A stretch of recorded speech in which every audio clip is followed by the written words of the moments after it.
Κυρίες και κύριοι, φίλες και φίλοι, καλησπέρα, καλή Σαρακοστή να έχουμε. Απόψε είναι Δευτέρα, καθαρά Δευτέρα, 18 Μαρτίου του 2024. Θα ξεκινήσουμε την απόψη μας εκπομπή, εύχομαι να περάσατε όλοι καλά. Θα ξεκινήσουμε την απόψη μας εκπομπή με σχόλια και μηνύματα που έστειλαν φίλοι του καναλιού και θα συνεχίσουμε μετά με τα υπόλοιπα κλασικά θέματά μας. Κάποια ζωή, δεν γράφει τίποτα άλλο, λέει: ο κύριος που ζει πάνω από 30 έτη στον Καναδά σίγουρα αγαπά και νοσταλγεί την πατρίδα. Όμως έχω μια επιφύλαξη ως προς το να αποφασίσει τα δικά μας ζητήματα. Πώς θα φορολογηθούμε, την ποιότητα δημόσιας υγείας κλπ. Που τελικά αφορούν το πώς ζούμε εμείς στην καθημερινότητά μας. Ακούστε κυρία Ζωή, αν είναι έτσι το όνομα.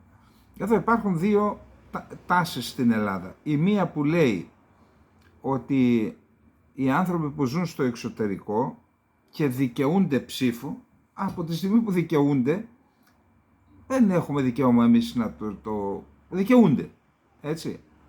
Άρα μπορούν να ψηφίσουν. Και είπαμε ότι αυτό καλό θα είναι να διευκολυνθεί με έναν τρόπο αδιάβλητο για να ψηφίσουν οι άνθρωποι. Διότι όταν δεν τους διευκολύνουμε, δεν ψηφίζουν. Επειδή δεν ψηφίζουν, δεν δείχνουν ενδιαφέρον για τα δικά μας, για τα ελληνικά πράγματα, για τα ελλαδικά πράγματα, αποστρέφουν το πρόσωπό τους, ασχολούνται με άλλα. Η ψήφος είναι μια διαδικασία να τους φέρουμε κοντά για να κερδίσει η Ελλάδα, και αν κερδίσει η Ελλάδα, κερδίσει και η κοινωνία. Και θα φορολογήσει καλύτερα και θα έχει καλύτερη υγεία αν έχεις μια Ελλάδα όρθια, ανεξάρτητη. Όλα αυτά οι παθογένειες, θα δείτε μετά, θα το πω αυτό, θα το αναφερθώ σε αυτό. Οι παθογένειες οφείλονται στο γεγονός ότι η Γαλλία έχει 200 άρματα μάχης και εμείς έχουμε 1200. Και αναλόγως και όλα τα άλλα. Δεν γίνεται αυτό το πράγμα. Αυτά όλα για να είμαστε ασφαλείς. Εάν λοιπόν κατορθώσουμε να γίνουμε ισχυρότεροι, και ίσως να μειωθούν αυτά ή να γίνουμε ισχυρότεροι, τότε ίσως να έχουμε και καλύτερη φορολογία και καλύτερο κράτος και καλύτερη υγεία και παιδεία. Η μία τάση λοιπόν είναι αυτή που λένε να ψηφίζουν οι Έλληνες στο εξωτερικό αφού αποτελούν μέρος του ελληνικού έθνους και εκ των πραγμάτων είναι εθνική περιουσία, είναι ο θησαυρός μας. Απ' την άλλη υπάρχει αυτή η άποψη, δεν θέλω εγώ ρε φίλε να επηρεάζει το ποιος θα εκλεγεί στην Ελλάδα ένας που ζει στη Χιλή, δεν θέλω εγώ δεν έχω να πω τίποτα άλλο. Είναι η μία άποψη και η άλλη άποψη. Εγώ είμαι με την άποψη να αγκαλιάσουμε τους Έλληνες του εξωτερικού για να μας αγκαλιάσουν κι αυτοί. Για να μην χαθούν μετά από μια γενιά. Αυτό λέω. Η άλλη άποψη, σεβαστή, τι να κάνω, δεν μπορούμε να σκεφτόμαστε όλοι το ίδιο. Κάποιος με ρώτησε και ζήτησε το σχόλιο μου, λέει, λες όλο για τον απόδημο ελληνισμό. Ο απόδημος ελληνισμός είναι πιο πλούσιος από την Ελλάδα, όχι από τους Έλληνες. Από την Ελλάδα, το πιστεύω αυτό.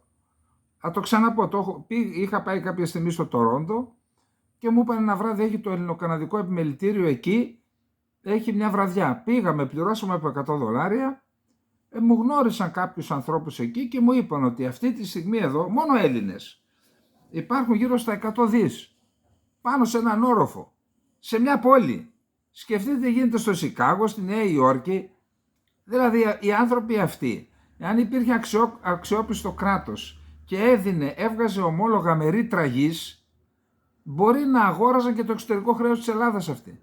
Αν είχαν στα χέρια τους ένα φιλέτο από τη Ρόδο, από την Μύκονο, δημόσια γη, αξιόπιστα ομόλογα, θα αγόραζαν το δημόσιο χρέος και η Ελλάδα θα είχε χρέος 0 ή τέλος πάντων.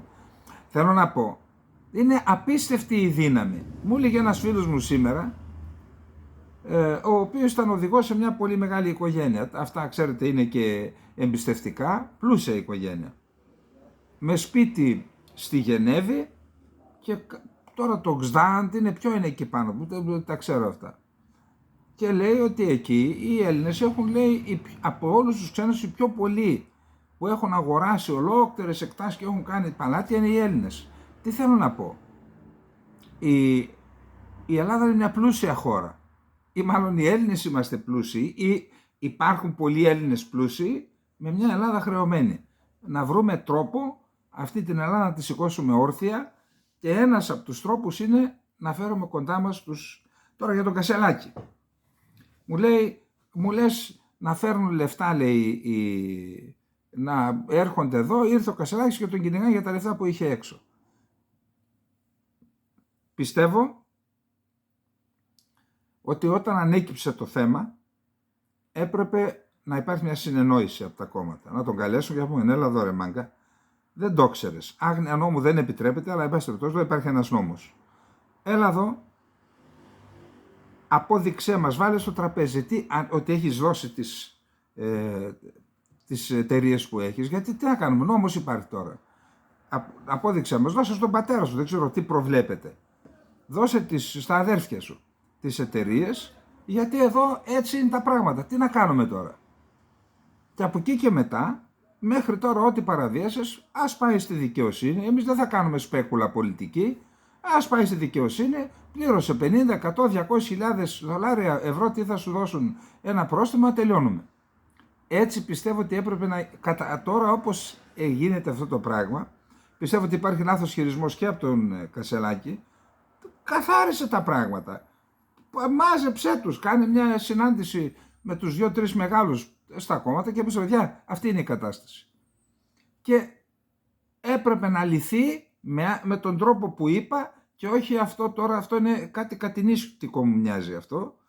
Λάθος χειρισμός και από τον Κασελάκη, λάθος χειρισμός γίνεται και από τα κόμματα. Αυτή είναι η άποψή μου. Πάμε να δούμε τι λέει η κυρία Αντιγόνη Πολυκάρπου από την Κύπρο. Θέτει ορισμένα ζητήματα, θεωρώ ότι μας αφορούν όλους. Στη Ζόφο που διανύουμε, η διασύνδεση με το παρελθόν του τόπου μας όχι μόνο είναι αναγκαία, αλλά λειτουργεί και ευεργετικά. Πώς θα διδάσκεται στα σχολεία η ένδοξη ελληνική ή και πρόσφατη πλέον κυπριακή ιστορία? Το κενό μεγαλώνει όταν οι σελίδες παραμένουν κενές στα βιβλία της πρόσφατης ιστορίας και της Ελλάδας και της Κύπρου. Αυτό που θα αντλήσουν τα νέα παιδιά, από πού θα αντλήσουν τα νέα παιδιά τα απαραίτητα συστατικά για τη σωστή παιδεία τους, για την εξέλιξή τους στην κοινωνία, τα υψηλά πατριωτικά τους αισθήματα, οι απαραίτητες βάσεις για την οπωσδήποτε αγάπη τους προς την πατρίδα, που να είναι έτοιμοι να προσφέρουν όχι τις ίδιες θυσίες, αλλά περισσότερες, αν το ζητήσει κάποτε η πατρίδα. Εδώ υπάρχει ένα θέμα, ξέρετε, με την ιστορία δημιουργούνται και πρότυπα. Στο δημοτικό, στο γυμνάσιο, ο Θεόφιλος Γεωργιάδης, δεν μπόρεσα να στα πω όλα. Στην ουσία είναι ένας εθνομάρτυρας. Ήταν ένας μεγάλος αγωνιστής, έκανε πολλά πράγματα. Γιατί? Γιατί η οικογένειά του όλοι ήταν στους αγώνες, στην ΕΟΚΑ στους αγώνες. Και ο άνθρωπος είχε τα πρότυπα και αυτά ακολούθησε. Όταν στερούμε πρότυπα από τα παιδιά μας, εννοώ από τα βιβλία της ιστορίας, αυτό επηρεάζει τις επόμενες γενιές. Έχουμε μια μετάλλαξη δηλαδή των Ελλήνων και στην Ελλάδα και στην Κύπρο με την ιστορία που τους διδάσκουμε. Εμείς φανήκαμε πολύ τυχεροί, λέει η κυρία Πολυκάρπου. Η δόξα των ηρώων μας που μας έχουν μεταλαμπαδεύσει για χρόνια τώρα είναι υπερπλήρης. Οι επόμενες γενιές θα διαπιστώσουν δυστυχώς μια αξιοθρύνητη αποκάλυψη. Εμείς δεν κάναμε τίποτα ως τώρα. Πλησιάζουν οι κατά τα άλλα λαμπρές επέτειοι της 25ης Μαρτίου 1821 και επίσης η 1η Απριλίου 1955 στην Κύπρο η έναρξη της αποτείναξης του αγώνα της αποτείναξης του Βρετανικού ζυγού. Είναι αρκετό άρα για να γεμίσουν οι ψυχές τους με ανεξίτηλα πατριωτικά συναισθήματα μόνο και με την υποχρέωσή τους να βαδίνουν με ψηλά το κεφάλι στις μαθητικές επαιτειακές παρελάσεις οι μαθητές. Φτάνει αυτό? Ποιος άραγε θα τους διδάξει έμπρακτα τι σημαίνει να αγαπάς την πατρίδα σου, πόσο είσαι διατεθειμένος να θυσιαστείς για αυτήν χωρίς ενδιασμούς, ούτε καν να περάσει έστω και δευτερόλεπτο από το μυαλό σου να μετατραπεί σε καιρό πολέμου σε ρήψασπη και να γυρίσεις πίσω στη ζεστασιά για τις ανέσεις του σπιτιού σου. Τα έχουμε δει αυτά.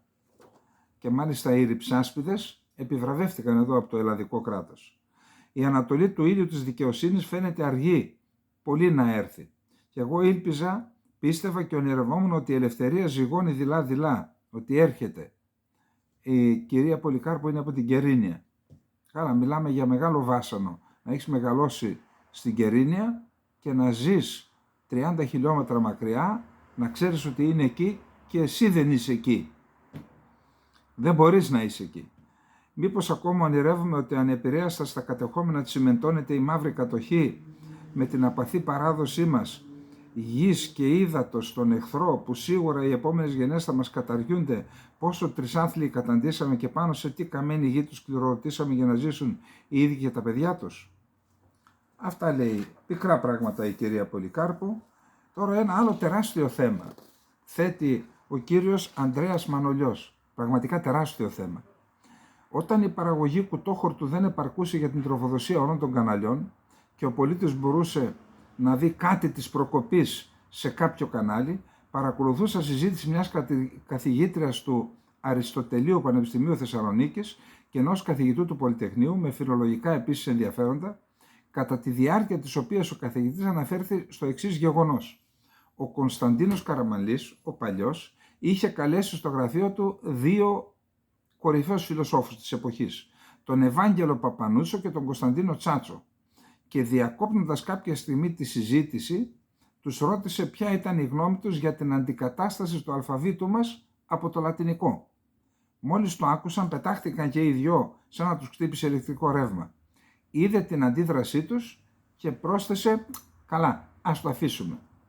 Προσκεκλημένος σε μία ταβέρνα έτυχε να κάθομαι δίπλα σε στρατιωτικό, ο οποίος μου διηγήθηκε ότι στη μονάδα του είχε ένα Ελληνόπουλο αρχιτέκτονα που είχε έρθει από την Αμερική για να υπηρετήσει την πατρίδα. Κάποτε ήρθε ο πατέρας του από την Αμερική, καθηγητής πανεπιστημίου, για να τον δει. Σε συζήτηση που είχε με τον καθηγητή ο στρατιωτικός, τον ρώτησε αν γνώριζε κάτι σχετικό με την επιβολή της δημοτικής γλώσσας. Εγώ λέει δεν ξέρω, αλλά μας το φέραν λέει τη δημοτική γλώσσα και υποσχεθείς ότι όταν γύριζε στην Αμερική θα εξέταζε το θέμα. Δεν το ήξερε και ο καθηγητής. Μετά από καιρό του απάντησε ότι δεν ήταν απόφαση των Ελλήνων η επιλογή της δημοτικής. Επιβλήθηκε στο ράλι με αντάλλαγμα την Πρωθυπουργία. Εντάξει. Εδώ θα αναφέρω ένα απόσπασμα από το βιβλίο «Έλληνες από το Άρβανο» του Κώστα Καραστάθη, σελίδα 174, σχετιζόμενο νομίζω με τα προηγουμένως εκτεθέντα, και ο τηλεθεατής μας ας βγάλει ελεύθερα τα συμπεράσματά του. Το προαιώνιο πάθος της Δύσης κατά των Ορθοδόξων είχε αναζωπυρωθεί μετά την αποτυχία της Συνόδου της Φεράρας. Η πολεμική κατά της ελληνικής γλώσσας και η προσπάθεια αντικαταστάσεως των ελληνικών με λατινικά γράμματα που είχαν αρχίσει οι σταυροφόροι συνεχίστηκε από εξωμότες που ονόμαζαν τους εαυτούς τους Φραγκορωμιούς και Λεβαντίνους και Φράγκο-Λεβαντίνους. Πάντως η Ορθόδοξος Εκκλησία δεν παρέμεινε αδιάφορη σε αυτή την πολεμική.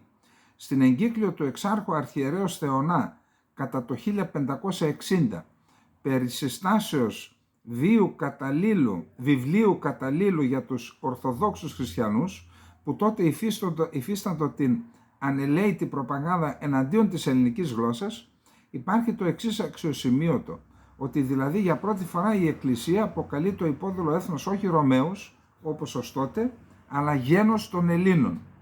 Εάν τώρα τα κέντρα από όπου εκπορεύονται οι ανάλογες εντολές πολεμική κατά του ελληνισμού έχουν αλλάξει, ελάχιστη νομίζω σημασία έχει. Η πολιτική των μεταπολιτευτικών κυβερνήσεων στο θέμα της παιδείας είναι νομίζω αδιάψευστος μάρτυρας. Η παράδοση της παιδείας κατά την εναλλαγή κυβερνήσεων, κυρίως σε θέματα ιστορίας και νέων ελληνικών, παρέπεμπε στο τελειτουργικό αλλαγής φρουράς στο στρατό. Παλαιός σκοπός παραδίδω καθήκοντα ιερά και παραβίαστα, νέος σκοπός παραλαμβάνω καθήκοντα ιερά και παραβίαστα. Αυτά είναι τα παλιά. Προσωπικά σε επίσκεψή μου σε συγγενικό σπίτι, χρόνια πριν, πήρα ένα βιβλίο από το γραφείο ανεψιού μου γυμνασιόπαιδος, δεν θυμάμαι καλά η γλώσσα μου ή ένα γνωστικό, όπου διάβασα το εξής: ο Χριστός και η Παναγία, ο νέος Αδάμ και η νέα Εύα. Αλήθεια, με πόσο ύπουλο τρόπο χτυπούν τα θεμέλια του ελληνισμού, μητέρα και γιο τους έκαναν ζευγάρι και δυστυχώς αντίδραση δεν υπήρξε. Έτσι ύπουλα βαράνε, δεν το ξέρετε. Ως συμπέρασμα θα καταθέσω άποψη του Τσέχου διανοούμενου Μίλαν Κούντερα. Το πρώτο βήμα για να εξοντώσεις ένα έθνος είναι να διαγράψεις τη μνήμη του. Να καταστρέψεις τα βιβλία του, την κουλτούρα του, την ιστορία του. Μετά να βάλεις κάποιον να γράψει νέα βιβλία, να επινοήσει μια νέα ιστορία. Δεν θα αργήσει πολύ αυτό το έθνος να ξεχνά ποιο είναι και ποιο ήταν. Ο υπόλοιπος κόσμος θα το ξεχάσει πολύ πιο γρήγορα. Επήγε λοιπόν η ανάγκη αφύπνισης του ελληνισμού και με τις επιλογές του να βάλει φρένο στον αναξέλεκτο κατήφορο και βέβαιο αφανισμό που μας οδηγούν. Γιατί όπως λέει και ο ποιητής, χρωστάμε σ' όσους ήρθαν, πέρασαν, θα έρθουν και θα περάσουν. Κριτές θα μας δικάσουν οι αγέννητοι νεκροί. Με εκτίμηση, Ανδρέας Μανολίος. Δεν τον ξέρω τον άνθρωπο. Πάμε στο δεύτερο θέμα μας. Ξέρετε, είχαμε προχθές τη συνάντηση της κυρίας Αλεξάνδρας Παπαδοπούλου με τον Μποράκα Αξιαπάρ, τον Τούρκο ομολογό της. Εκεί βγήκε ένα κοινό ανακοινωθέν, τα έχουμε πει εδώ πέρα. Όμως είχαμε και κάποιες διαρροές για το τι συζητήθηκαν, για να δω λίγο κάποια πράγματα και έχω να σας πω κάτι που νομίζω ότι μας ενδιαφέρει όλους. Αναφέρθηκαν τα θέματα με τη Ναύτεξ και με τη Σνόταμ. Η Τουρκία φαίνεται ανυποχώρητη. Πάντως και οι δύο πλευρές δήλωσαν τη βούλησή τους αυτή η παγωμένη ατμόσφαιρα, η παγωμένη ελληνοτουρκική διαφορά, μία είπαμε τι είναι, να κρατήσει όσο γίνεται περισσότερο. Όμως εδώ υπάρχει ένα θέμα. Ο Ερντογάν προχθές Ιφτάρ είπαμε ότι είναι το δείπνο που κάνουν οι μουσουλμάνοι στο πέρας της ημερήσιας νηστείας, το βράδυ δηλαδή. Όλη μέρα δεν τρώνε τίποτα, δεν πίνουν τίποτα, δεν βάζουν στο στόμα τους τίποτα, ούτε τσιγάρο, ούτε τσίχλα, τίποτα. Και το βράδυ μια καθορισμένη ώρα που περνάει κάποιος με το τύμπανο και ξέρω εγώ και με τι άλλα όργανα και τους καλεί να φάνε, να ανοίξουν το Ιφτάρ που λένε, εκεί ο Ερντογάν είπε κάποια πράγματα. Είπε, ευχήθηκε το θετικό κλίμα στο Αιγαίο και την Ανατολική Μεσόγειο να φέρει συγκεκριμένα αποτελέσματα και είπε και διάφορα ωραία τέτοια θέματα που ακούγονται καλά στους δυτικούς. Τι εννοούσε λοιπόν συγκεκριμένα αποτελέσματα και ποιος είναι ο ορίζοντας αυτών των συγκεκριμένων αποτελεσμάτων? Καταρχάς, οι Τούρκοι με έναν πονηρό τρόπο, ξέρετε τι μας λένε? Αν θέλετε υποχωρήσεις από εμάς, πρώτα θα αποστρατικοποιήσετε τα νησιά και μετά θα υποχωρήσουμε εμείς. Προσέξτε, δεν όλες οι διεκδικήσεις της Τουρκίας δεν ερίζονται στο διεθνές δίκαιο. Όλες. Καμία δεν ακουμπάει, δεν μπορεί η Τουρκία να επικαλεστεί το διεθνές δίκαιο. Λέει διάφορες ανοησίες. Η μοναδική που βρίσκει πάτημα, το μοναδικό θέμα είναι η αποστρατικοποίηση. Και εκεί έχει μουλαρώσει τώρα, μας πιέζει και το βάζει αυτό και ως δίλημμα, ως δόλωμα. Λέει, πάρτε τα όπλα και το στρατό από τα νησιά και εγώ θα υποχωρήσω. Πού θα υποχωρήσει? Θα υποχωρήσει από τα 100 που θέλει, θα πάει στα 80. Θα συνεχίσει να θέλει τα 80. Μην κάνουν καμιά ανοησία. Το θέμα της αποστρατικοποίησης είναι κάζους μπέλι για μας, για τους Έλληνες πολίτες. Όποιος τολμήσει να το κάνει. Όμως, τι λέει ο Ερντογάν? Λέει, περιμένω αποτελέσματα. Εγώ δεν ξεκίνησα αυτή τη διαδικασία έτσι. Θέλω αποτελέσματα. Αυτή η κατάσταση λοιπόν έχει ένα χρονικό ορίζοντα. Ο Ερντογάν έχει έναν χρονικό ορίζοντα. Αυτός ο χρονικός ορίζοντας σχετίζεται και με τα εσωτερικά του. Έχουμε δημοτικές εκλογές τώρα. Έχει βάλει ως στόχο να πάρει πίσω την Κωνσταντινούπολη και την Άγκυρα. Και επειδή είναι εγωιστής και πείσμον άνθρωπος, έχει κατέβει ο ίδιος, λες και πρόεδρος της Δημοκρατίας, έτσι. Κατέβηκε και σαν να δίνει προεκλογικό αγώνα ο ίδιος. Πάει από πόλη σε πόλη. Άρα έχει αυτό. Τον βλέπω τώρα τους λόγους που τους διαβάζω. Προσπαθεί να πείσει τους πολίτες. Θα κατεβάσω σε μονοψήφιο αριθμό τον πληθωρισμό που είναι στο 80%. Θα είστε όλοι πάλι πλούσιοι, τα διάφορα. Άρα έχει βάλει στόχο, διάβασα και τις δηλώσεις του Υπουργού, του ΣΥΜΣΕΚ, του Υπουργού Οικονομικών, έχουν βάλει στόχο λοιπόν να βελτιώσουν την κατάσταση της οικονομίας. Και αυτή η βελτίωση θα έρθει και μέσα από τη βελτίωση των σχέσεων με τη Δύση, κυρίως τις ΗΠΑ. Άρα ο Ερντογάν αυτή τη στιγμή χρησιμοποιεί τις το παγωμένο ελληνοτουρκικό πρόβλημα, το παρουσιάζει ως προσέγγιση για να μπορέσει να πετύχει τους στόχους του.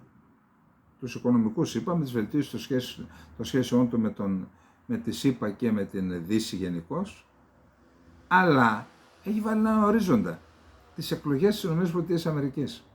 Εάν εκλεγεί ο Τραμπ, φιλοδοξεί, επειδή ξέρετε δεν τον έχει δεχθεί ποτέ στο Λευκό Οίκο ο Μπάιντεν, εκτός και αν κάνω λάθος, δεν θυμάμαι να τον έχει δεχθεί,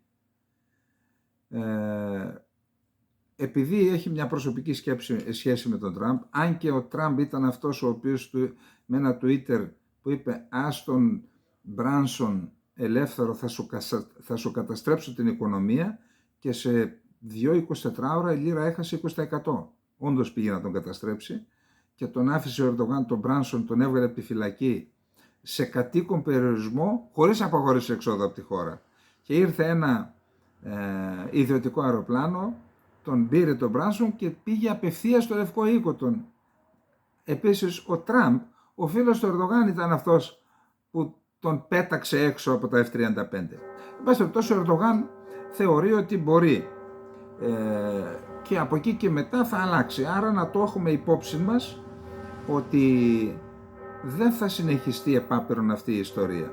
Δεν νιώθηκε καλά ο Ερντογάν, άμα δεν βρίζει κάθε 2-3 φορές τη βδομάδα την Ελλάδα, δεν νιώθει καλά, αφού και τώρα με το ζόρι κρατιέται. Είδα τι είπε προχθές στη Σμύρνη. Να το κρατήσουμε αυτό. Έχουμε και ένα άλλο θέμα, ξέρετε, εκτός από την περιοχή νοτίως και νοτιοδυτικός της Κρήτης, όπου είναι σε εξέλιξη διαδικασίες που μπορεί να οδηγήσουν ως ο νούπος στην ερευνητική γεώτρηση, που η ερευνητική γεώτρηση αντλεί φυσικό αέριο ή πετρέλαιο ή ό,τι έχει το κοίτασμα, το εξετάζει, τα ποιοτικά του χαρακτηριστικά και τα ποσοτικά του, και από εκεί και μετά πάμε στην τελική φάση, που είναι η φάση της ανάπτυξης του κοιτάσματος, έτσι λέγεται, που είναι η εξόρυξη. Η ίδια διαδικασία γίνεται και στο Ιόνιο 2. Υπάρχει εκεί ένα τεμάχιο, ένα βυθοτεμάχιο, δυτικά της Κέρκυρας. Γίνεται από την ελληνική εταιρεία Energean, η οποία είναι αυτή η οποία εκμεταλλεύει το κοίτασμα στον Πρίνο, κάνει γεωτρήσεις στην ΑΟΣ του Ισραήλ και τώρα έχει αναλάβει ως διαχειριστής πάνω στο Ιόνιο, μαζί με την ελληνική, μαζί με την ελληνική ενεργειακή, τη Hellenic Energy, που είναι τα ΕΛΠΕ, το κράτος δηλαδή. Είμαστε λοιπόν στο ερευνητικό πρόγραμμα Block Ιόνιο 2, ζήτησε 18 μήνες παράταση για να πάει σε ερευνητική, γιατί οι τρισδιάστατες έρευνες έγιναν το 2022. Τους δώσαν 12 μήνες, γιατί η γεώτρηση δεν είναι απλά γεώτρηση. Θες και ένα λιμάνι για να σε υποστηρίζει τα θέματα διοικητικής μέρημνας και υποστήριξης της εξέδρασης που θα στηθεί. Εν πάση περιπτώσει, φαίνεται εκεί ότι επειδή υπάρχουν και σε γειτονικές περιοχές κοιτάσματα, θεωρείται βέβαιο, ή τέλος πάντων το Block 2 βρίσκεται στο Ιόνιο Πέλαγος, 30 χιλιόμετρα δυτικά της Κέρκυρας, και το δυτικό όριό του είναι το θαλάσσιο όριο Ελλάδας-Ιταλίας. Τα βάθη του νερού κυμαίνονται από 500 μέχρι 1500 μέτρα και η περιοχή ανήκει στη γεωλογική ενότητα της Απούλιας Πλατφόρμας. Η ύπαρξη επιβεβαιωμένου πετρελαϊκού κοιτάσματος στη Δυτική Ελλάδα, στο Δυτικό Κατάκολο και στην Αδριατική θάλασσα καθιστούν την εν λόγω περιοχή ιδιαιτέρως ενδιαφέρουσα. Λοιπόν, άμα είναι να κάνετε κάτι, κάντε, μην μας βγάζετε την ψυχή.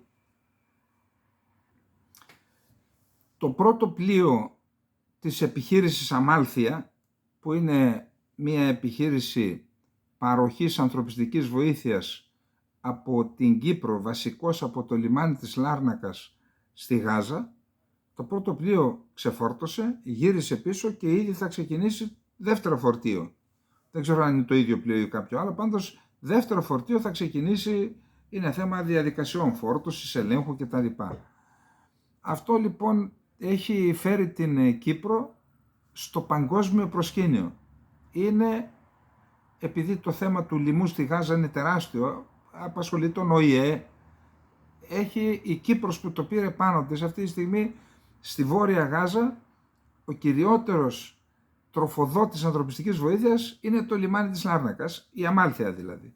Και σήμερα ο Υπουργός Εξωτερικός, ο κύριος Κάμπος της Κυπριακής Δημοκρατίας, έχουν στην Ευρωπαϊκή Ένωση με τους ομολόγους του έχουν σύνοδο, θα τους ενημερώσει για την επιχείρηση Αμάλθεια. Να το ξαναπούμε λοιπόν, και η Ελλάδα και η Κύπρος έπρεπε τέτοιους ρόλους να διεκδικούμε. Όχι πολεμικούς, ανθρωπιστικούς, γιατί αυτός είναι και ο χαρακτήρας και των Ελλήνων και της ιστορίας μας, της ιστορικής μας διαδρομής, αυτό έπρεπε να διεκδικούμε. Μπράβο στην Κύπρο, μπράβο, να ασκούμε κριτική είπαμε, αλλά να λέμε και τα μπράβο. Επίσης είδα ότι όχι μόνο και στην τουρκική αρθογραφία ασχολούνται πολύ με την παρουσία Ευρωπαίων ηγετών στο Κάιρο, από τους οποίους 5 Ευρωπαίους ηγέτες, οι 2 ήταν Έλληνες, Μητσοτάκης και Χριστοδουλίδης. Και αυτό ήταν σημαντικό. Μακάρι να έπαιξε η Ελλάδα και η Κύπρος ρόλο να δοθούν τα 7,5 δισεκατομμύρια στην Αίγυπτο.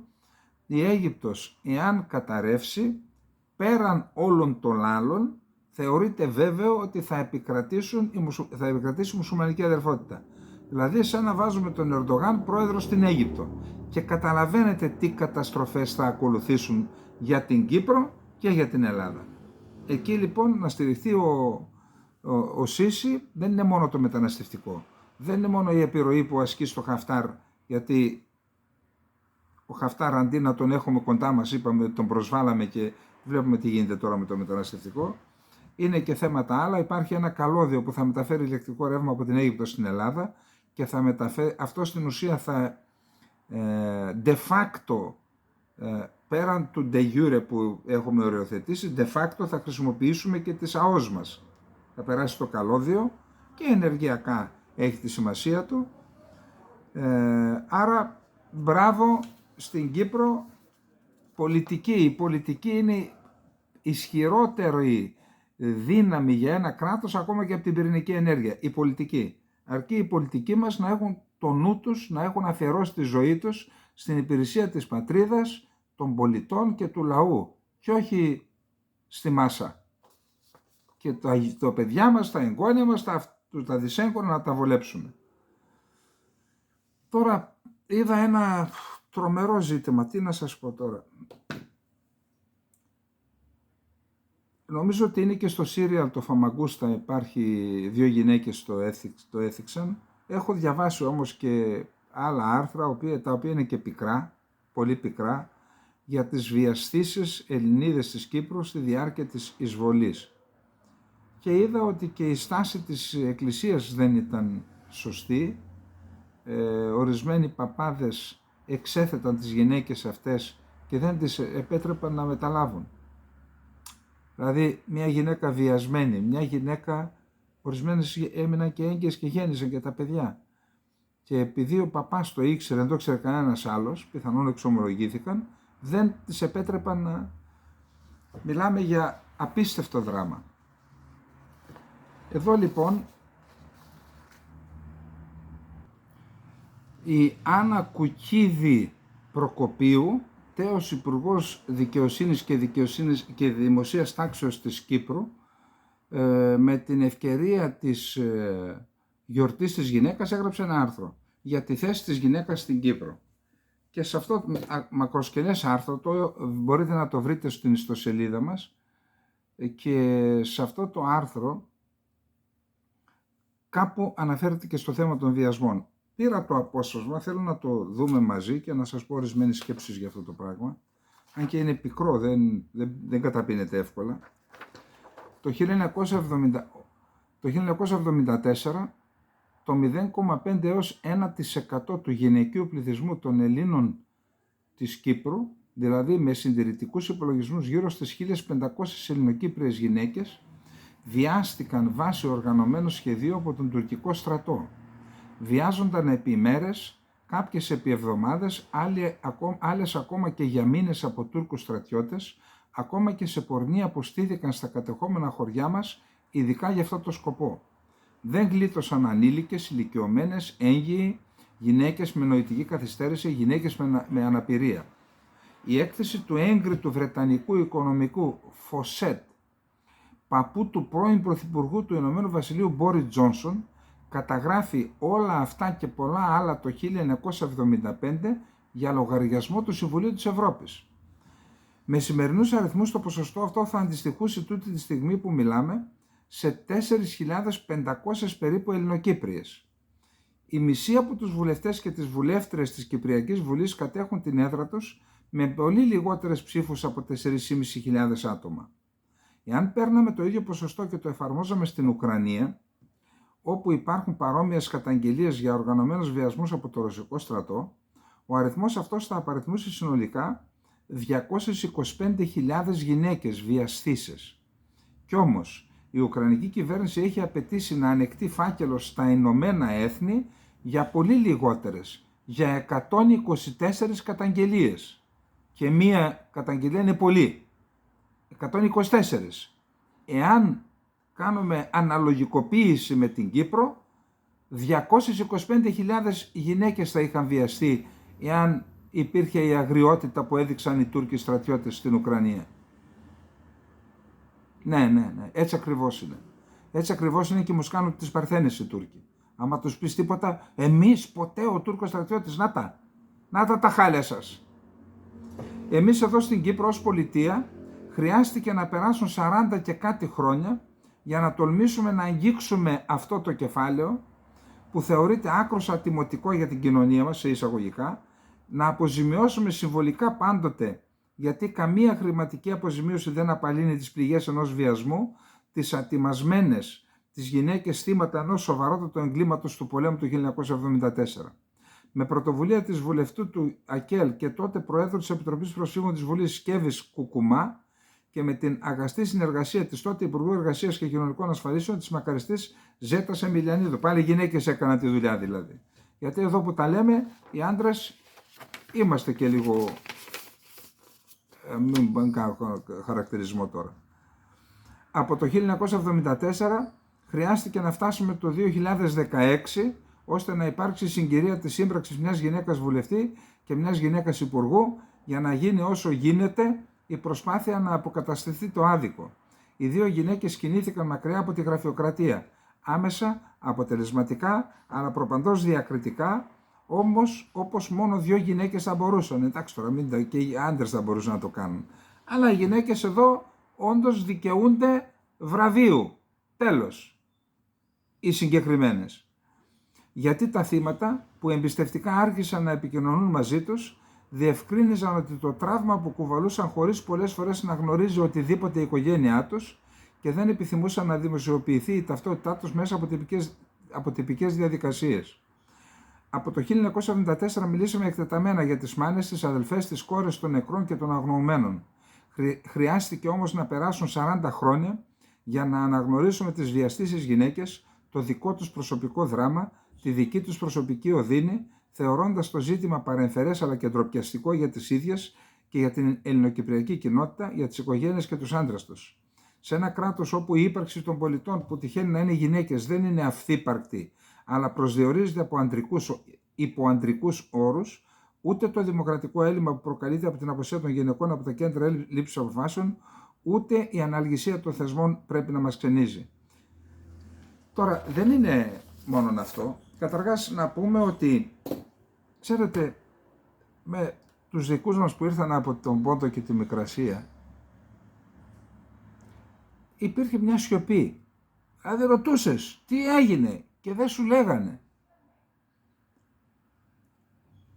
Θεωρώ ότι πίσω από τα κλειδωμένα στόματα από αυτή τη σιωπή ήταν οι βιασμοί και οι ατιμώσεις. Τι να πούν δηλαδή οι γυναίκες και οι άντρες που ξέραν τι έγινε. Τι να πούν. Τι να πούν. Ότι τον συγγενή σου τον βίασαν οι Τούρκοι.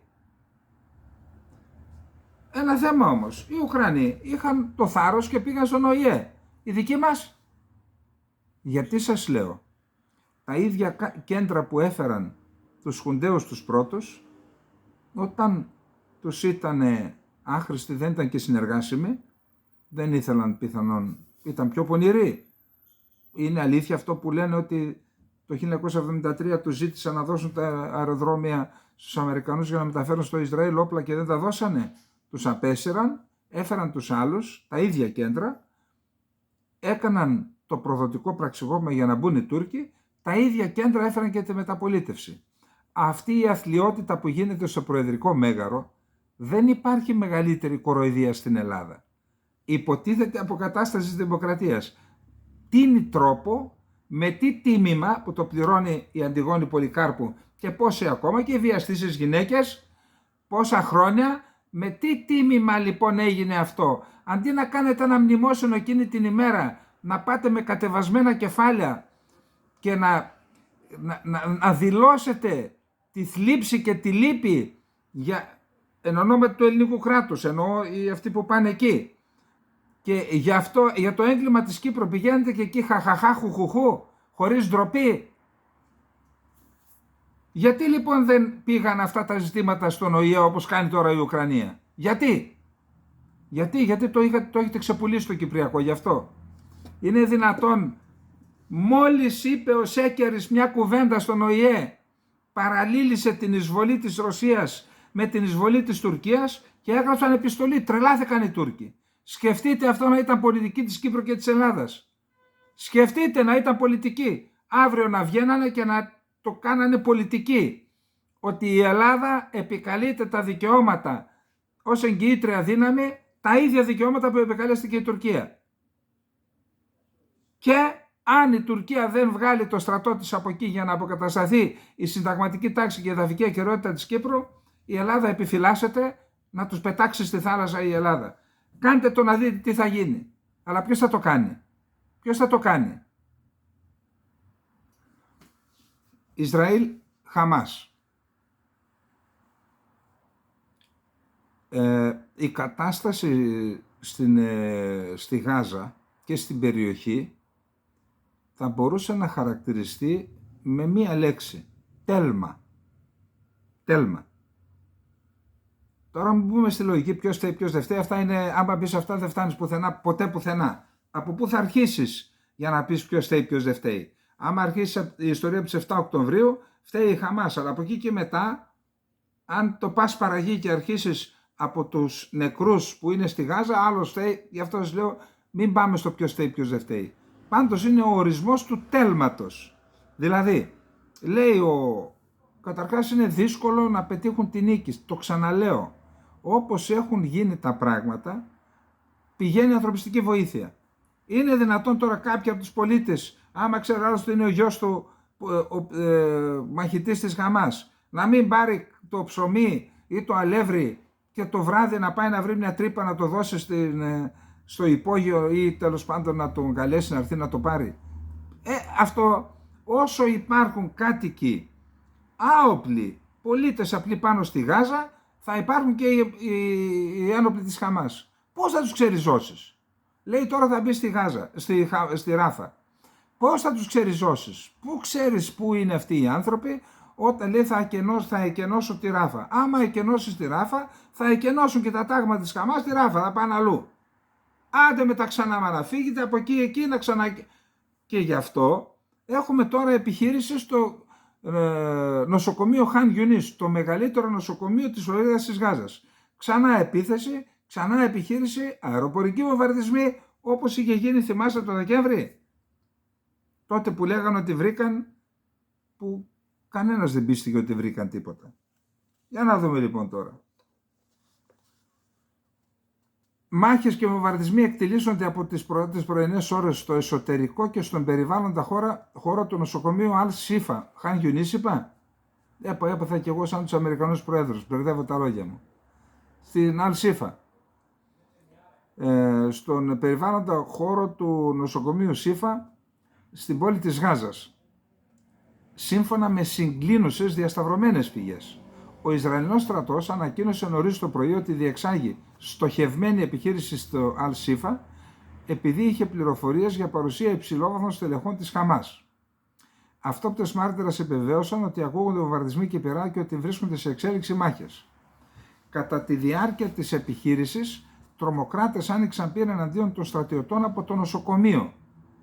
Τώρα, σύμφωνα με άλλη ανακοίνωση που συνυπογράφεται από το στρατό των Ισραηλινών και την αντικατασκοπία. Οι στρατιώτες ανταπέδωσαν ανοίγοντας σπίτι. Πρόσθεσε τονίζοντας ότι χτυπήθηκαν αντίπαλοι. Τώρα, συγγνώμη, είναι μέσα στο νοσοκομείο ο μαχητής της Χαμάς και σε πυροβολεί από εκεί, γιατί για να διαλύσει το νοσοκομείο, εκτός και αν τον έχετε πληρωμένο. Τώρα τα λέτε αυτά για να τα ακούσει ποιος, ρε παιδιά. Είπαμε ότι να είμαστε σωστοί, αληθοφανείς τουλάχιστον. Το Υπουργείο Υγείας της Χαμάς ανέφερε ότι δεκάδες χιλιάδες βία εκτοπισμένοι έχουν βρει καταφύγιο στο συγκρότημα του νοσοκομείου. Ένα από τα κτίρια έχει πάρει φωτιά από αεροπορικό πλήγμα, με δεκάδες νεκρούς. Γυναίκες και παιδιά υφίστανται ασφυξία εξαιτίας του καπνού, από την ίδια πηγή. Οι επικοινωνίες έχουν κοπεί. Άνθρωποι παγιδεύτηκαν σε χειρουργία και σε τμήμα πηγών των περιστατικών, λέει το Υπουργείο Υγείας της Χαμάς. Αυτόπτες μάρτυρες επιβεβαίωσαν στο γαλλικό πρακτορείο ότι διεξήχθησαν αεροπορικοί βομβαρδισμοί στη συνοικία Αρ Ριμάλ, όπου είναι το νοσοκομείο, το οποίο επλήγει αυτό από οβίδες. Κάτοικοι της συνοικίας του κέντρου της πόλης της Γάζας μίλησαν για πάνω από 45 άρματα μάχης και τεθωρακισμένα οχήματα μεταφοράς προσωπικού στην Αρ Ριμάλ. Άλλοι αναφέρθηκαν σε μάχες γύρω από το νοσοκομείο. Αραβόφωνα μέλη του Ισραηλινού στρατού διέταξαν με μεγάφωνα κατοίκους να μείνουν στα σπίτια τους, καθώς drones άνοιξαν πήραν αντίον ανθρώπων στους δρόμους γύρω από το νοσοκομείο, είπαν αυτόπτες μάρτυρες. Οι Ισραηλοί στρατιωτικοί έλαβαν διαταγές να δράσουν με σύνεση και να λάβουν μέτρα προκειμένου να αποφευθούν τραυματισμοί ασθενών, αμάχων, ιατρικού προσωπικού, ανέφερε ο εκπρόσωπος του Ισραηλινού στρατού Ντανιέλ Χαγκαρί. Οι ασθενείς και το προσωπικό δεν θα υποχρεωθούν να απομακρυνθούν εσπεσμένα από τη δομή υγείας, διαβεβαίωσε.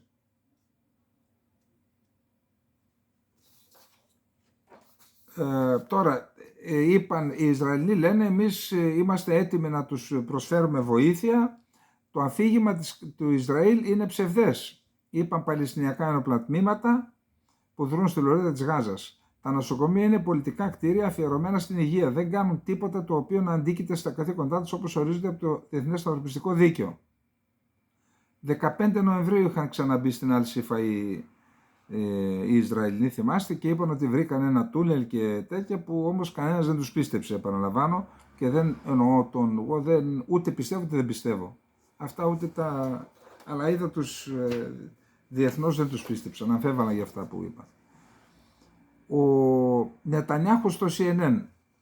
Να θυμίσουμε ότι ο πρόεδρος της Γερουσίας, ο Τσακ Σούμερ, είπε στην ουσία στον Νετανιάχου, άδειασέ μας στη γωνιά, κάνει εκλογές, να έρθει ένας άλλος, γιατί έχει εγκλωβίσει το Ισραήλ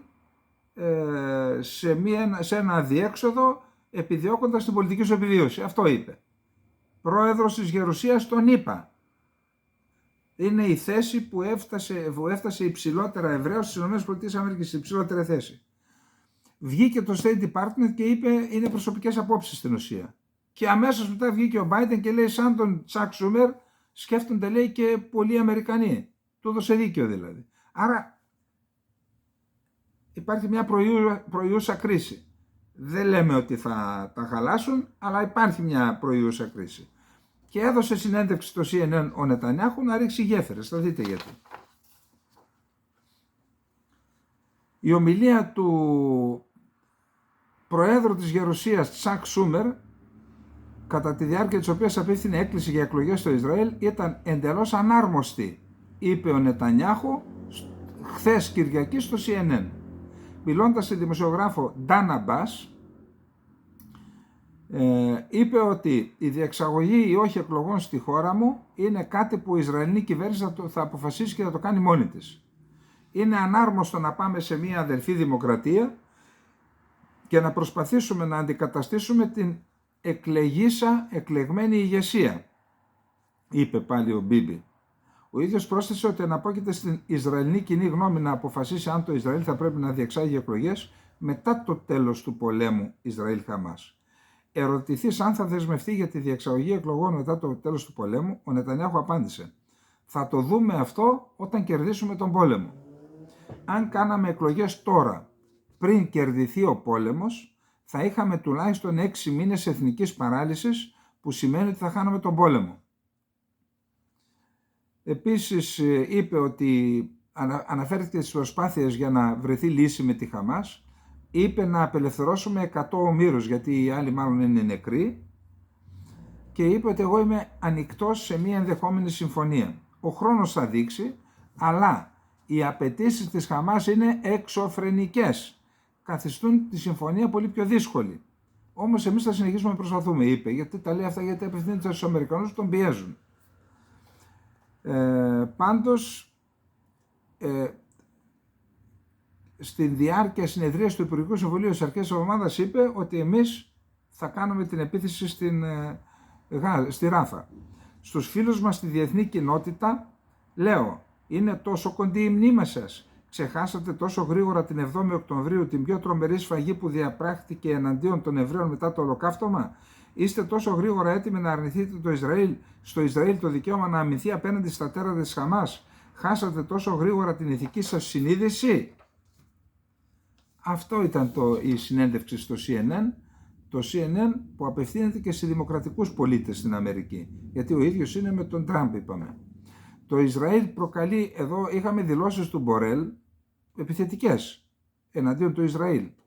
Το Ισραήλ προκαλεί λοιμό στη λωρίδα της Γάζας, δήλωσε ο Ζωζέ Μπορέλ, χρησιμοποιεί την πείνα ως πολεμικό όπλο, μια κατηγορία που απέρριψε αμέσως ο Υπουργός Εξωτερικών του Ισραήλ. Στη Γάζα δεν βρισκόμαστε πλέον στα πρόθυρα του λοιμού. Είμαστε σε κατάσταση λοιμού που επηρεάζει χιλιάδες ανθρώπους, είπε ο Μπορέλ. Αυτό είναι απαράδεκτο. Η λοιμοκτονία χρησιμοποιείται ως πολεμικό όπλο. Το Ισραήλ προκαλεί λοιμό. Απαντώντας με τη σειρά του, ο Υπουργός Εξωτερικών του Ισραήλ, ο Ισραήλ Γκάτς, είπε να σταματήσει τις επιθέσεις στο Ισραήλ και να αναγνωρίσει το δικαίωμά μας στην αυτοάμυνα απέναντι στα εγκλήματα της Χαμάς.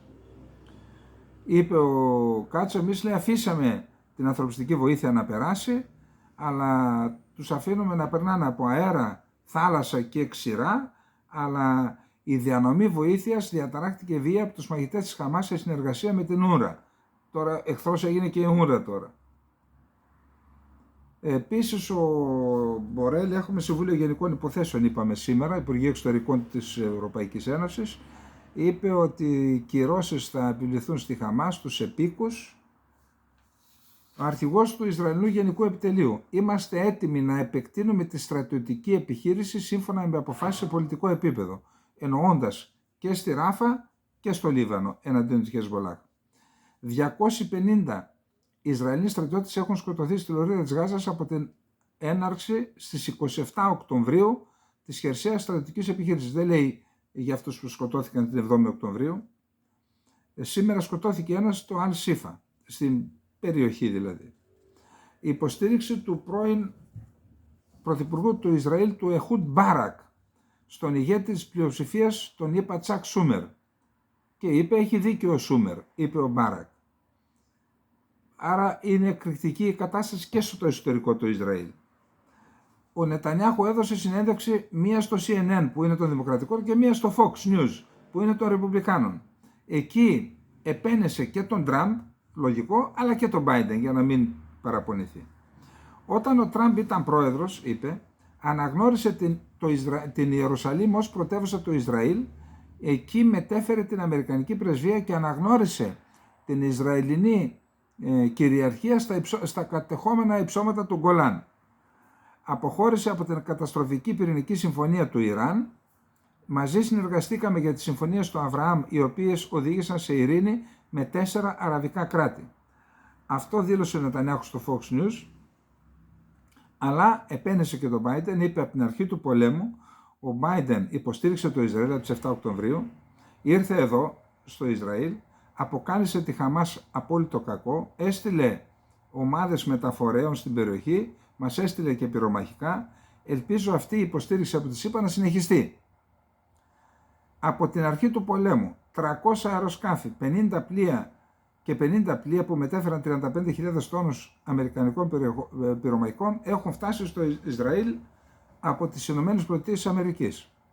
Το Ισραήλ έχει αποστείλει υψηλόμαθη αποστολή, είπαμε, στο Κατάρ από χθες. Δεν ξέρουμε, λένε ότι θα κρατήσουν αρκετά πάντως οι συνομιλίες. Ο πρέσβης του τμήματος Δυτικής Ασίας και Βόρειας Αφρικής του Υπουργείου Εξωτερικών της Κίνας, ο Βανγκ και Τζαν, συναντήθηκε με τον Χανίγια, και ο Χανίγια είπε,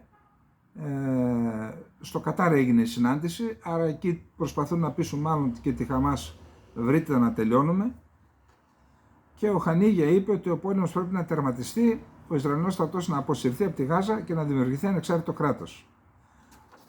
Λέγεται ότι υπήρξε και μια μυστική συνάντηση του Ερντογάν με το Χανίγια που το αρνούνται οι Τούρκοι. Δεν μπορώ ούτε να το επιβεβαιώσω ούτε τίποτα, δεν είχα και χρόνο να το ψάξω. Ο Μπρετ Μαγκέρκ, που είπαμε αυτός ο δυνατός Αμερικανός διπλωμάτης, που έκανε τις συζητήσεις με μεσολαβητή το Ομάν με το Ιράν, φαίνεται ότι έχει αποτελέσματα. Γιατί άκρα του τάφους, οι οποίες σήμερα μπήκαν στους επιχειρησιακούς χάρτες και στο Ιράκ και στη Συρία, σιωπή. Ενώ είχαμε την ημέρα 4-5 επιθέσεις εναντίον των Αμερικανών, τώρα σιωπή. Επίσης βλέπω ότι και η Χεσμολάχ, είδα ότι λέει χτυπήθηκε ένα τεθωρακισμένο όχημα του Ισραήλ σήμερα, για να δω τι άλλο. Ναι, σοβαρές ζημιές υπέστη σήμερα το πρωί ένα Ισραηλινό στρατιωτικό όχημα μετά από χτύπημα από αντιαρματικό πύραυλο. Αλλά εν πάση περιπτώσει μιλάμε για σποραδικά χτυπήματα, δεν έχει το χαρακτήρα που είχαν πριν.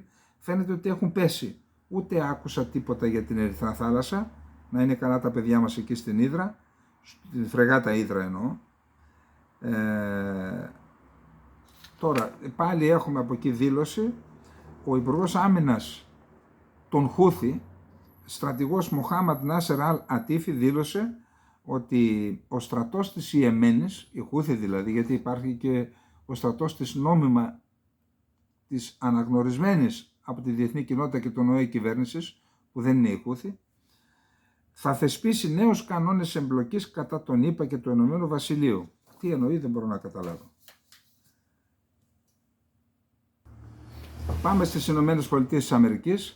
Χθες το μεταδώσαμε την είδηση, έχει και ουρά όμως η είδηση, μας τη δίνει την ουρά η Wall Street Journal. Πήγε η Αμερικανική αντιπροσωπεία στον Νίγηρα, στην πρωτεύουσα Νιαμέη, τριήμερη επίσκεψη, δεν μπόρεσαν να δουν τον πρόεδρο, τον στρατηγό, τον Τσιάνι νομίζω, δεν μπόρεσαν να τον δουν, δεν τους δέχτηκε δηλαδή, και κατήγγυλαν την συμφωνία στρατιωτικής συνεργασίας που είχε ο Νίγηρας με τις ΗΠΑ και είπαν έχουν δύο βάσεις οι Αμερικανοί. Η μία μάλιστα τους κόστησε $100 εκατομμύρια, είναι η μεγαλύτερη βάση μη επανδρομένων αεροσκαφών. Από αυτή γίνεται η επιτήρηση και ο συντονισμός στον αγώνα εναντίον και της Αλ-Καΐντα και του Ισλαμικού κράτους και όλων των Ισλαμιστικών τρομοκρατικών ομάδων που δρούν στο Σαχέλ. Και τους λένε μαζέψτε και φύγετε. Δεν μένει όμως εκεί η ιστορία. Έχουμε και άλλα ζητήματα. Θεωρούν, υποπτεύεται η επιτροπή που πήγε η Υφυπουργός Εξωτερικών για θέματα Αφρικής, αλλά και η επιτροπή, ένας στρατηγός ήταν, νομίζω στρατηγός Λάγκλεϊ, ότι το Ιράν έκανε συμφωνία με τον Νίγηρα να παίρνει ουράνιο από τον Νίγηρα. Στον Νίγηρα υπάρχουν τεράστια αποθέματα ουρανίου τα οποία τα εκμεταλλευόταν η Γαλλία και φοβούνται οι Αμερικανοί ότι θα αποκτήσει πρώτη ύλη με την οποία μπορεί να επεξεργαστεί και να κάνει πράξη το σχέδιο που έχει να αποκτήσει πυρηνικά όπλα. Νέα δημοσκόπηση στην Αμερική, υπάρχει παράδοση να κάνουν δημοσκοπήσεις. Για παράδειγμα έκαναν χθες δημοσκόπηση προχτές και παίρνουν τις δημοσκοπήσεις που έγινε την ίδια μέρα πριν από τις εκλογές στις προηγούμενες, αντιπροηγούμενες εκλογές και μετρούν την αποδοχή που είχε ο πρόεδρος από τον κόσμο. Λέει λοιπόν ότι δημοσκόπηση της Gallup για το πόσο ικανοποιημένοι είναι οι πολίτες από τους προέδρους. Ο Biden βρίσκεται τώρα στο 38% στην ίδια μέρα με άλλους και είναι χαμηλότερο από τους 3 τελευταίους προέδρους που δεν κατάφεραν να επανεκλεγούν. Ο Τραμπ είχε 48% και με 48% δεν επανεξελέγει. Ο George Bush είχε 39% και ο Τζίμι Κάρτερ 43%. Ο Biden έχει 38%. Αυτό φυσικά δεν είναι δείγμα, γιατί μπορεί να υπάρχει δυσαρέσκεια και στο πρόσωπο του Τραμπ. Είναι όμως ένα στοιχείο, έτσι. Ο Biden, σύμφωνα με το NBC, είναι έξαλλος με τους συνεργάτες του, γιατί όπως αναφέρει το NBC, του ζητάει από τις τηλεοπτικές εμφανίσεις που κάνει όπου πηγαίνει και εμφανίζεται, λέει φέρτε μου την τηλεθέαση. Η τηλεθέαση είναι πολύ χαμηλή και θεωρεί υπεύθυνος γι' αυτό την ομάδα του και λέει ότι τους μίλησε γαλλικά προχθές. Πολύ σκληρά. Ο Τραμπ δεν προσέχουν τα παιδιά. Ήταν ανοιχτό το μικρόφωνο που είχε και μιλώντας με έναν συνεργάτη τον άκουσα να λέει. Μιλούσαν για κάποια θέματα και λέει τον Κιμ Ιονγκ-ουν λέει, τον ακούνε και όταν μιλάει στέκονται προσοχή. Έτσι θέλω και σε μένα λέει, στέκονται προσοχή. Την πάτησε. Τώρα δεν μπορεί να παίρνει ένα παράδειγμα δεν καταλαβαίνετε. Ο πρώην αντιπρόεδρος Μάικ Πένς είπε κάτι που είπαμε εμείς εδώ προχθές στην εκπομπή μας. Είναι απαράδεκτο ο Τραμπ να αναφέρεται σε όσους κατηγορούνται για εγκλήματα που σχετίζονται με την επίθεση στο Καπιτόλιο της 6 Ιανουαρίου και να τους λέει να τους αποκαλεί ομήρους. Διότι αυτοί είναι μέσα στο σύστημα της ποινικής δικαιοσύνης. Καταδικασμένοι είναι, δεν είναι όμηροι. Το είπαμε εμείς προχθές εδώ. Και μετά το είπε και ο πρώην αντιπρόεδρος. Ωραίο. Ο Τραμπ για την εισβολή της Ρωσίας στην Ουκρανία. Αν είχαμε ένα πραγματικό ηγέτη εδώ στη ΣΥΠΑ, ο Πούτιν δεν θα το έκανε ποτέ αυτό. Θυμηθείτε, δεν το έκανε για 4 χρόνια, δεν το έκανε όσο ήμουν εγώ, λέει ο Τραμπ. Ο Λευκός Οίκος λέει ότι οι μονάδες των Ουκρανικών όπλων δυνάμεων στον Ντομπάς ξεμένουν από πυρομαχικά και υποχωρούν στη δεύτερη και τρίτη γραμμή άμυνας. Υπάρχουν σχέδια να κατασκευαστεί η μεγαλύτερη βάση που έχει κατασκευαστεί ποτέ στην Ρουμανία, νατοϊκή βάση. Πρόκειται για την αεροπορική βάση Μιχαήλ Κογκαλνιτσεάνου που βρίσκεται στην νοτιοανατολική Ρουμανία. Είναι μια αεροπορική βάση όπου θα μπορεί να φιλοξενήσει όταν ολοκληρωθούν τα έργα 10.000 στρατιώτες του ΝΑΤΟ και εκεί θα είναι το κέντρο διοίκησης και ελέγχου των στρατευμάτων στην νοτιοανατολική Ευρώπη. Στόλτεμπεργκ, χαιρετίζω την ανάπτυξη στενών δεσμών του Αζερβαϊτζάν με αρκετούς συμμάχους του ΝΑΤΟ και είπε προσβλέπουμε στην περαιτέρω ενίσχυση της εταιρικής σχέσης ΝΑΤΟ-Αζερβαϊτζάν. Μετά το Αζερβαϊτζάν νομίζω σήμερα βρίσκεται στην Αρμενία και αύριο θα πάει στη Γεωργία. Τώρα για να δείτε ότι δεν είμαστε και οργανισμός συμμαχία αρχών, καταδικάσαν, θα τα δείτε αμέσως μετά, καταδικάστηκε ομοθυμαδών από Αμερική, Γερμανία, Ευρωπαϊκή Ένωση, Αγγλία, η επανεκλογή του Πούτιν. Γιατί δεν είναι δημοκρατικό το σύστημα, διότι. Ο Αλίεφ, πόσο της εκατό πήρε και πώς το πήρε. Υπάρχει αντιπολίτευση εκεί. Πώς αυτόν τον κάνουμε σύμμαχο και τον άλλον που είναι δίπλα τον έχουμε εχθρό, προσέξτε, όχι γιατί εισέβαλε στην Ουκρανία, γιατί δεν εκλέχθηκε σωστά, διότι γι' αυτό μιλάμε τώρα. Αυτός δεν μπήκε στο Καραμπάχ, αυτός δεν έκανε εθνοκάθαρση. Εθνοκάθαρση δεν έκανε με τους Αρμένιους, 110.000 άνθρωποι. Μπροστά στα μάτια μας, σε ζωντανή μετάδοση το βλέπαμε. Τι γίνεται εκεί πέρα, επειδή δεν έχει ερίσματα ισχυρά η Αρμενία, τα καταπίνουμε όλα, επειδή και ο άλλος έχει φράγκα, ο Αλίεφ.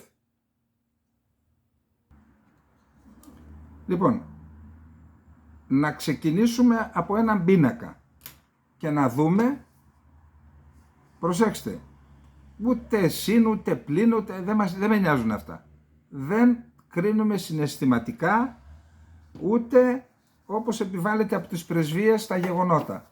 Έχουμε τη δική μας κρίση και προσπαθούμε να έχουμε ευθυκρισία. Προσπαθούμε, δεν είμαστε και... Προσέξτε, ένας πίνακας που λέει 24 χρόνια Πούτιν, πώς παρέλαβε τη Ρωσία και πού είναι σήμερα.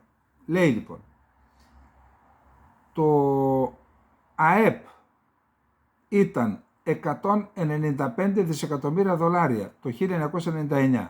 Σήμερα είναι 2.215 δισεκατομμύρια δολάρια. Δηλαδή 11,3 φορές, 11,3 φορές το αύξησε. Το κατακεφαλήν εισόδημα ήταν 1.330 το 1999 δολάρια και τώρα είναι 14.400, 10,8, 11 φορές πάνω. Ο πληθωρισμός ήταν 36,56%, τώρα είναι 3,51%, 10,4 φορές κάτω. Τα αποθέματα χρυσού σε αξία σε δολάρια ήταν 12,6 δισεκατομμύρια δολάρια και τώρα είναι 600,8 δισεκατομμύρια δολάρια, 47 φορές πάνω, 47,7 φορές πάνω. Το χρέος ήταν 92% επί του ΑΕΠ και τώρα είναι 23%, 4 φορές κάτω. Τώρα έχει κάνει δύο άλλα πράγματα που δεν καταλαβαίνω τι είναι. Πάντως 15 φορές θετικά πάνω, 15 και το άλλο. Ναι. Λοιπόν, αυτή είναι η κατάσταση για τους Ρώσους πολίτες. Το καθεστώς στη Ρωσία δεν έχει καμία σχέση με το δικό μας. Εκεί δεν υπάρχει αυτό που την έννοια που έχουμε εμείς δημοκρατία, που δεν είναι δημοκρατία. Εκεί διοικεί το κράτος στην ουσία. Το κράτος διοικεί τη χώρα, όχι τα κόμματα. Κάναν ένα κόμμα οι γραφειοκράτες της ΚΑΓΕΜΠΕ, βασικός, και οι στρατηγοί, και αυτοί διοικούν τη Ρωσία.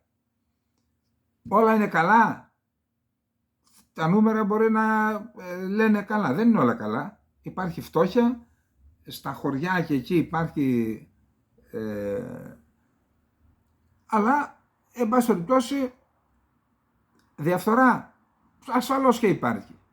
Ασφαλώς και υπάρχει. Από την νομεκλατούρα τη σύγχρονη. Μήπως εδώ που είμαστε ελεύθεροι και μπορούμε να τα λέμε όλα και να μην φοβόμαστε ότι θα μας ρίξουν και από το παράθυρο, δεν υπάρχει διαφθορά. Λοιπόν, εν πάση περιπτώσει, δικιά τους υπόθεση είναι, αν θέλει ο ρωσικός λαός να αλλάξει το καθεστώς, ας το αλλάξει. Δεν είναι δικιά μας υπόθεση, ούτε εμείς θα επιβάλλουμε σε ξένο κράτος, όπως δεν επιβάλλει το ΝΑΤΟ και η Αμερική στον Αλίεφ, στο Αζερβαϊτζάν να αλλάξει, να μην επιβάλλει και σε άλλες χώρες. Είναι υπόθεση των λαών λοιπόν. Πάμε να δούμε τι έγινε. Πήρε 80% ο Πούτιν. Εντάξει, υπήρχε αντίπαλος. Υπήρχαν τρεις που πήραν από κάποιος Χαριτόνοφ. Πρέπει να είναι πόντιος αυτός. Χαριτονίδης, γιατί είχαμε αρκετούς εκεί. Πήραν 3,5-4%, 3 και 3, κάτι τέτοιο. Ο Εμμύρης του Κουβέιτ ήταν ο πρώτος μεταξύ των ηγετών των χωρών του κόλπου μετά τον Ραϊσί του Ιράν, που συνεχάρει τον Πούτιν για την εκλογική του νίκη. Άρα Κουβέιτ. Ο Ραϊσί συνεχάρει τον Πούτιν. Ανέφερε η Ιρανική πρεσβεία. Ο πρόεδρος της Ισλαμικής Δημοκρατίας, στο μήνυμά του προς τον Πούτιν, τον συνεχάρει ειλικρινά για την πιστική νίκη του στις εκλογές και την επανεκλογή του στη θέση του Προέδρου της Ρωσικής Ομοσπονδίας. Εξέφρασε την ικανοποίησή του για την αυξανόμενη τάση των σχέσεων μεταξύ των δύο χωρών και εξέφρασε την ελπίδα του για περαιτέρω διαρρεύνηση των σχέσεων μεταξύ των γειτονικών χωρών. Ο Πάπας Φραγκίσκος συνεχάρει τον Πούτιν. Περίεργο. Για την νίκη του στις εκλογές. Ο Σύρος πρόεδρος Άσαντ τον συνεχάρει και αυτός, είναι παρεμπιπτόντως και αυτός από το 2020 μέχρι τώρα είναι πρόεδρος στη Συρία, όπως και ο Πούτιν. Ο Μπορέλ. Οι προεδρικές εκλογές στη Ρωσία δεν ήταν ελεύθερες και δίκαιες και διεξήχθησαν σε ένα περιοριστικό πλαίσιο που επιτείνεται από το παράνομο επιθετικό πόλεμο της Ρωσίας στην Ουκρανία. Σε ανακοίνωση που εξέδωσε εν ονόματι εξ ονόματος της Ευρωπαϊκής Ένωσης. Οι ρωσικές αρχές συνέχισαν να αυξάνουν τη συστηματική καταστολή στη Ρωσία, στρεφόμενες εναντίον της αντιπολίτευσης, της κοινωνίας των πολιτών, των ανεξάρτητων μέσων ενημέρωσης, αλλά και εναντίον άλλων επικριτικών φωνών, ενώ κατέφυγαν σε μια καταπιεστική νομοθεσία και σε ποινές φυλάκισης για πολιτικούς λόγους. Οι Βρυξέλλες ανέφεραν ότι δεν αναγνωρίζουν το αποτέλεσμα των εκλογών στα ουκρανικά εδάφη που τελούν υπό ρωσικό έλεγχο. Είναι άκυρες και μη γενόμενες και δεν παράγουν κανένα νομικό και νόμιμο αποτέλεσμα θεωρούν οι 27. Άρα ήταν η αρχή της Ευρωπαϊκής Ένωσης αυτή, θέση. Η γερμανική κυβέρνηση δεν αναγνωρίζει την νομιμότητα των ρωσικών προεδρικών εκλογών. Όμως, λέει, είναι έτοιμη να επικοινωνήσει με τον Πούτιν, αλλά δεν θα τον συγχαρεί για την νίκη του. Δήλωσε η Κριστιαν Χόφμαν, αναπληρώτρια εκπρόσωπος του Γερμανικού Υπουργικού Συμβουλίου. Έχουμε μια γενική προθυμία, αν είναι χρήσιμο, να μιλήσουμε με τον Πούτιν, αλλά αυτή τη στιγμή αυτό δεν έχει προγραμματιστεί. Η Χόφμαν τόνισε ότι η Γερμανία δεν θα θεωρήσει νόμιμες τις προεδρικές εκλογές που έγιναν στη Ρωσική Ομοσπονδία και δεν θα συγχαρεί τον Πούτιν για την νίκη του. Ο Σαλβίνι είπε, είναι σημαντικό που ψήφισαν, δεν είπε ούτε ναι ούτε όχι. Δηλαδή μια στο καρφί και μια στο πέταλο. Στη Ρωσία ψήφισαν, αναφέρει το γραφείο τύπου της Λέγκα, δεν δίνουμε θετική ή αρνητική κρίση για το αποτέλεσμα, το λαμβάνουμε υπόψη και εργαζόμαστε, ελπίζω όλοι μαζί, για τον τερματισμό του πολέμου και την επιστροφή στην ειρήνη. Με έναν πόλεμο που συνεχίζεται δεν υπάρχει τίποτα για να γιορτάσουμε. Ο Υπουργός Εξωτερικών της Βρετανίας, Κάμερον, ήταν ένας από τους πρώτους από τη Δύση που στυλίτευσε, αντέδρασε στα αποτελέσματα. Οι εκλογές διεξήχθησαν στις συνθήκες έλλειψης επιλογής για τους ψηφοφόρους και απουσίας ανεξάρτητης παρακολούθησης από τον ΟΑΣΕ. Χαρακτήρισε παράνομη την ψηφοφορία στον Ντομπάς, την Νοβορωσία και την Κριμαία. Ο Υπουργός Άμυνας πάλι της Βρετανίας, ο Γκραν Σάπς, ο Πούτιν έκλεψε ξανά τις εκλογές, αλλά δεν θα κλέψει την Ουκρανία. Το Ηνωμένο Βασίλειο θα συνεργαστεί με τους συμμάχους για να σταματήσει την κλοπή, αυξάνοντας τη συνολική βοήθεια προς την Ουκρανία. Η ιστορία δείχνει ότι πρέπει να σταματήσουμε τους δικτάτορες και τους αυταρχικούς, διαφορετικά θα συνεχίσουν να κλέβουν κι άλλα. Εκτός από τους δικτάτορες που βάζετε εσείς στις κυβερνήσεις. Έτσι, αυτούς που μας βολεύουν τους αφήνουμε. Εδώ πάλι ο Γκραν Σάπς φέρεται να είπε ότι να ζήτησε από τους Ουκρανούς, σταματήστε να πολεμάτε στο βόρειο και το ανατολικό μέτωπο και δώστε βαρύτητα στην Κριμαία, στη γέφυρα της Κριμαίας και στον στόλο του Ευξήνου Πόντου. Αυτό λοιπόν τα έχουμε πει εδώ, δεν έχουμε χρόνο τώρα να αναπτύξουμε ποια είναι η γεωπολιτική στόχευση της Βρετανίας. Είπαμε ότι η Κριμαία είναι ένα χέρι που βγαίνει μέσα στη θάλασσα, όποιος έχει την Κριμαία ελέγχει το μισό Εύξηνο Πόντο. Αλλά εάν γίνει αυτό και αν επικεντρώσει η Ουκρανία τις επιχειρήσεις εκεί που λένε οι Βρετανοί, εκ των πραγμάτων θα χρησιμοποιήσει την Οδυσσό, δεν γίνεται αλλιώς, και εκεί θα έχει απάντηση η Ρωσία, καταστραφεί και η Οδυσσός που μέχρι τώρα έχει γλιτώσει τις τέτοιες. Μάλιστα ο αρχηγός, ο διοικητής του Βρετανικού στρατού Τόνι Ραντάκιν δήλωσε ότι οι επιθέσεις στην Κριμαία και στο ρωσικό στόλο είναι το κλειδί για την επιτυχία της Ουκρανίας το 2024. Κρατήστε το αυτό, υπογραμμίστε το και σε μια γωνιά στο κεφάλι. Η ρωσική πρεσβεία στην Αμερική έκανε επίσημη διαμαρτυρία γιατί η υπηρεσία προστασίας υψηλών προσώπων, η Secret Service, έκλεισε, λέει, τον δρόμο και δεν μπορούσαν να πάνε να ψηφίσουν οι Ρώσοι που κατοικούν στην Αμερική, στη ρωσική πρεσβεία στην Ουάσιγκτον. Πρέπει να κάνουμε ό,τι μπορούμε για να προστατευτούμε καλύτερα από τη Ρωσία του Πούτιν και να προσφέρουμε στην Ουκρανία άλλα 5 δισεκατομμύρια ευρώ, είπε η Αναλένα Μπέρμποκ. Σήμερα κρίνεται το θέμα των 5 δις στη Σύνοδο των Υπουργών Εξωτερικών. Η Πρωθυπουργός της Εστονίας, η κυρία Κάλας, είπε ότι ο Πούτιν είναι καλός στο να σπέρνει φόβο, αλλά φοβάται τον πόλεμο με τον ΝΑΤΟ.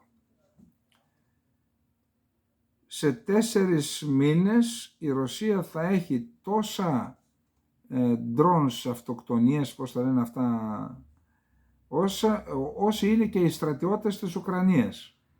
Και λέει, στρατιωτικός εμπειρογνώμονας Ουκρανός λέει ότι ήδη οι πεζοναύτες είναι κάτω από το έδαφος υπό το φόβο των επιθέσεων με drones. Έτσι θα υποχρεωθεί να μπει και όλος ο Ουκρανικός στρατός, γιατί θα υπάρχει ένα drone για κάθε στρατιώτη. Ο αρχισυντάκτης του Ιταλικού στρατιωτικού περιοδικού Ανάλυση Ντιφέζα, ο Τζαναντρέα Γκαγιάννη, Γιαναντρέας δηλαδή, είπε ότι ο γαλλικός στρατός, αν σταλεί στην Ουκρανία, θα έχει πυρομαχικά για 3-4 μέρες και οι Βρετανοί θα έχουν για μερικούς μήνες. Πρέπει να αποφευθεί ο πόλεμος και να πάμε στην ειρήνη. Στρατιώτες του ΝΑΤΟ βρίσκονται ήδη στην Ουκρανία για έλεγχο όπλων, επιχειρήσεις πληροφοριών και στρατιωτική εκπαίδευση, αναφέρει η Ισπανική Ελπαΐς. Ο Μπορέλ είπε, εξέφρασε την ελπίδα ότι οι χώρες της Ευρωπαϊκής Ένωσης θα εγκρίνουν το πακέτο στρατιωτικής βοήθειας 5 δισεκατομμυρίων. Είναι θέμα, σήμερα θα το δούμε. Η υπερδνηστερία, η πρωτεύουσα της υπερδνηστερίας είναι η Τιρασπόλ. Εκεί λοιπόν ένα ντρόν καμικάζι χτύπησε σε μια στρατιωτική βάση και αυτό είναι ένα θέμα που πρέπει να μας απασχολήσει όλους, γιατί μπορεί να αποτελεί και αιτία, λένε ότι το ντρόν προήλθε από την Οδυσσό, να αποτελέσει αιτία επέμβαση των Ρώσων. Ο Κιμ Γιονγκ-ουν έστειλε μήνυμα για την επανεκλογή του Ταΐπ, εκφράζοντας την πεποίθηση ότι οι σχέσεις μεταξύ των δύο χωρών θα συνεχίσουν να προοδεύουν τα επόμενα χρόνια. Δήλωσε ο Σι Τζινπίνγκ ότι η επανεκλογή του Πούτιν αντανακλά πλήρως την υποστήριξη του ρωσικού λαού. Η Κίνα εκφράζει τα συγχαρητήριά της, δήλωσε νωρίτερα εκπρόσωπος τύπου του Υπουργείου Ιστορικών Λι Τζιάν, προσθέτοντας: «Είμαστε πεπισμένοι ότι υπό τη στρατηγική ηγεσία του Προέδρου Σι Τζινπίνγκ και του Προέδρου Πούτιν, οι σχέσεις μεταξύ της Κίνας και της Ρωσίας θα συνεχίσουν να προοδεύουν». Επίσης τον συνεχάρισαν οι ηγέτες Βενεζουέλας, Νικαράγουας, Κούβας και Βολιβίας. Πήρε το 87% των ψήφων με μετρημένο το 98% των εκλογικών τμήματων. Απευθυνόμενος στους Ρώσους, χθες βράδυ ο Πούτιν ευχαρίστησε όσους πήγαν να ψηφίσουν και δημιούργησαν τις συνθήκες ώστε να υπάρξει εσωτερική πολιτική σταθεροποίηση και ενίσχυση 2 χρόνια μετά την εισβολή στην Ουκρανία. Θέλω να σας ευχαριστήσω όλους, όπως και όλους τους πολίτες της χώρας, για την υποστήριξή σας και την εμπιστοσύνη σας, δήλωσε μπροστά στην ομάδα που διεξήγαγε την εκστρατεία του. Προτού υποσχεθεί ότι η Ρωσία θα αντιμετωπίσει όλους τους αντιπάλους της. Δεν έχει σημασία ποιος θέλει να μας εκφοβήσει ή σε ποιο σημείο. Ποιος θέλει να μας συντρίψει ή σε ποιο σημείο. Τη θέληση και τη συνείδησή μας. Κανείς ποτέ δεν πέτυχε να κάνει κάτι τέτοιο στην ιστορία. Αυτό δεν έχει αποτέλεσμα σήμερα, ούτε θα έχει στο μέλλον, είπε ο Ρώσος πρόεδρος που είναι 71 ετών.